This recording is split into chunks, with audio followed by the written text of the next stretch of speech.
报道。中原航勤今年初号员工集体休困抗议资方霸占工会，嘛阻碍因家己工会。桃园市政府已经以工会法向法院申请解散中勤工会，基层的员工早起嘛去劳动部登情。资方工会快解散！也报条话资方霸占工会。 早起桃园市产业总工会、甲中央航空企业工会去劳动部登情，讲中央航勤工会成立到5年外，不过300多个基层的员工想要入会，却是一再去用阻挡。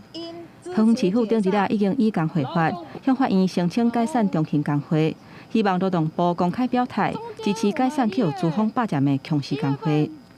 联署申请要入会之后，不断的要求变更格式啊，申请入会的程序借故刁难，甚至还想要偷办干部选举，继续把持工会。中央航空企业工会表示，中央航勤工会一方面甲遐个联署想要加入工会基层的员工刁难，却一直招收家己的人入会，连政府理事长拢是靠中级的主管。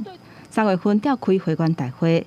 办会员代表的选举，还阁不断基层员工运作工会权利，而且主管甲真侪权利落条咧，包括调整工时、休困时间、休困日等工会同意权，控制职业安全卫生、职工福利金、具制劳工退休金委员会，还阁有劳资会议等劳方代表推派权利。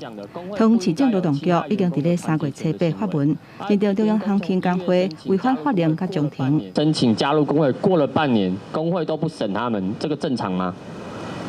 只要是劳工合法的行使团结权，我们都是支持的。劳动部强调讲，尊重主管机关桃园市政府劳动局就权责办理相关的作为。若若中央航空甲中央航勤敢有介入工会运作不当的劳动行为，会伫收到裁决申请案了后，由劳动部裁决委员会赶紧依法的审理。记者综合报道。